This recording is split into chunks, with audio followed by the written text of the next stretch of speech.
এতটা টেস্টি হয়েছে মোমো। আগে দোকানে যত মোমো খেয়েছি তার থেকে আমার বাড়ির বানানো এই মোমোটি বেস্ট। চলেন, কতই তো খাইলেন, চিকেন মোমো, ডিম মোমো, তারপরে হচ্ছে চকলেট মোমো। আজকে আপনাদের বানিয়ে দেখাবো আমি সয়াবিন দিয়ে মোমোর রেসিপি। চলেন ভিডিওটা শুরু করা যাক। বাসায় একবার হলেও ট্রাই করবেন। হ্যালো এভরিওয়ান, আসসালামু আলাইকুম। সবাই কেমন আছেন? আমি আল্লাহর রহমতে ভালো আছি। আজকে আপনাদের আমি দেখাবো সয়াবিন দিয়ে মোমো বানানোর একটি রেসিপি।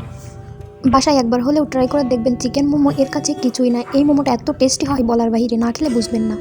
এখানে আমি 150 গ্রাম সয়াবিন নিয়েছি। সয়াবিনগুলো ভালোভাবে ধোয়ার জন্য একটা পাতিল ইউজ করছি। এইখানে 20 মিনিট ঢাকনা দিয়ে ঢেকে রাখতে হবে। এখানে মোমো বানানোর জন্য আটা তৈরি করে নিচ্ছি। 1 কাপ ময়দা নিয়ে তার ভিতরে আমি একটু লবণ, পরিমাণ মতো পানি দিয়ে সেটাকে মেখে নিব। দেখেন কত সুন্দর মাখা হয়ে গেছে। ডোটিতে একটু তেল ব্রাশ করে নিচ্ছি যাতে পাত্রের গায়ে না লেগে থাকে, এবং এটাকে 20 মিনিট ঢাকা দিয়ে রাখতে হবে। এখন দেখতেই পারছেন আগে থেকে ভিজিয়ে রাখা সয়াবিনগুলো ফুলে ডবল হয়ে উঠেছে। এখন এগুলোকে চেপে ভালোভাবে পানি বের করে দিতে হবে। দেখতেই পারছেন সয়াবিন দিয়ে কতটা ফেনা উঠতেছে। এগুলোকে ভালোভাবে ধোয়ার পরে ব্লেন্ডারে পেস্ট করে নিতে হবে। রান্নার যে কোনো ভিডিও পেতে আমার চ্যানেলে ভিডিওতে যে কমেন্ট করবেন, তাহলে আমি আপনাদের পছন্দ মতো রান্নার রেসিপির ভিডিও আপনাদের সাথে আমি শেয়ার করতে পারবো। আমার এসে চ্যানেলের পাশেই থাকবেন সবাই। আর সয়াবিনগুলো আস্তে আস্তে থাকলে খেতে ভালো লাগবে না, এজন্য ব্লেন্ডারে পেস্ট করে নিতে হবে। একটা দেখেন কত সুন্দর হয়েছে। আপনারা এরকম কুচি কুচি করে নেবেন ব্লেন্ডারের সাহায্যে। এখন একটা প্যানে সামান্য পরিমাণে তেল দিয়ে 5টা কাঁচা লঙ্কা, একটু পরিমাণ মতো আদা কুচি, পরিমাণ মতো রসুন কুচি দিয়ে প্যানে ভালো করে বাদামি কালার করে নিতে হবে। এখানে কুচিয়ে রাখা 5-6টা পেঁয়াজ টুকরা আমি এখানে দিয়ে নিলাম। এগুলোকে ভালোভাবে নাড়িয়ে এর সাথে মিক্স করে নিতে হবে। এখানে 1 টেবিল স্পুন সয়া সস এবং স্বাদ বাড়ানোর জন্য লবণ দিয়ে নিলাম। আর এখন এই মশলাগুলোকে ভালোভাবে 30 মিনিটের মতো কষিয়ে নিতে হবে।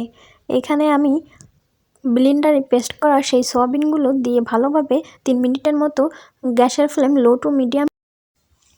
এখন এই মোমোর পুরটাকে ঠান্ডা করে নিতে হবে। মোমোর ডোটি এখন আমি গোল গোল করে শেপ দিয়ে বেলে নেব। আপনারা আপনাদের ইচ্ছা মতো ডো নিতে পারেন, তবে একটু কম ডো নিলেই লেচিগুলো দেখতেও ভালো লাগবে এবং লেচিগুলো পারফেক্ট হবে। এখন দেখতেই পারছেন আমি পরিমাণ মতো ভিতরে সয়াবিনের পুরগুলো দিয়ে নিচ্ছি। এখন দেখতেই পারছেন আমি গোল গোল শেপ দিয়ে মোমোগুলো বানিয়ে নিয়েছি। আমি এখানে অন্য ডিজাইনও দিয়েছি, আপনারা অন্য ডিজাইনেরও মোমো বানিয়ে নিতে পারেন। এখন এইটাকে আমি 12 থেকে 15 মিনিট লো টু মিডিয়াম হিটে জাল করে নেব। 12 মিনিট পরে দেখতেই পারছেন আমার মোমোগুলো কত সুন্দরভাবে সিদ্ধ হয়ে গেছে। এভাবে যদি বাসায় একবার ট্রাই করেন তাহলে মুখে স্বাদ লেগে থাকবে, এবং আপনি এভাবে বাসায় প্রতিদিন এই সয়াবিনের মোমো বানিয়ে সবার মন জয় করে নিতে পারবেন। এই মোমো একবার যে খাবে সে আপনাকে বারবার বানাতে বলবে।